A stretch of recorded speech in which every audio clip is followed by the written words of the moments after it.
La mort et le mourant. La mort ne surprend point le sage.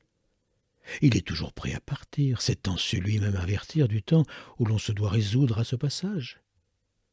Ce temps, hélas, embrasse tous les temps, qu'on le partage en jours, en heures, en moments.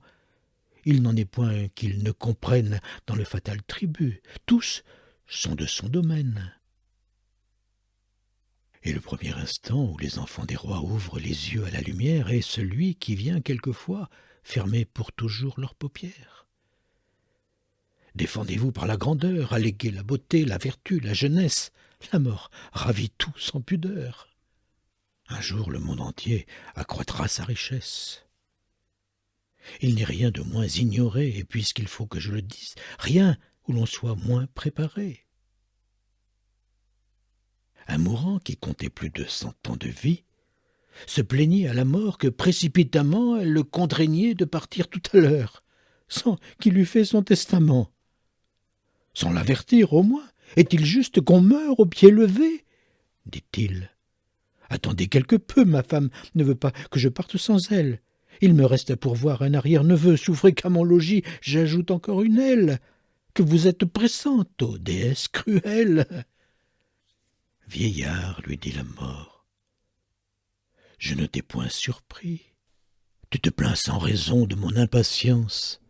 Eh, n'as-tu pas 100 ans? Trouve-moi dans Paris 2 mortels aussi vieux, trouve-m'en 10 en France. Je devrais, se dis-tu, te donner quelque avis qui te disposât à la chose. J'aurais trouvé ton testament tout fait, ton petit-fils pourvu, ton bâtiment parfait.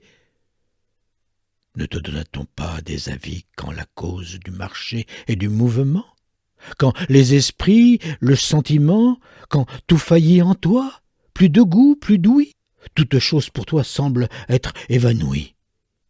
Pour toi, l'astre du jour prend des soins superflus. Tu regrettes des biens qui ne te touchent plus. Je t'ai fait voir tes camarades, ou morts, ou mourants, ou malades. Qu'est-ce que tout cela qu'un avertissement? Allons, vieillard, et sans réplique, il n'importe à la République que tu fasses ton testament. La mort avait raison. Je voudrais qu'à cet âge, on sortît de la vie ainsi que d'un banquet, remerciant son hôte, et qu'on fît son paquet. Car de combien peut-on retarder le voyage? Tu murmures, vieillard. Vois ces jeunes mourir, vois-les marcher, vois-les courir, à des morts, il est vrai, glorieuses et belles, mais sûres cependant, et quelquefois cruelles. J'ai beau te le crier, mon zèle est indiscret. Le plus semblable aux morts meurt le plus à regret.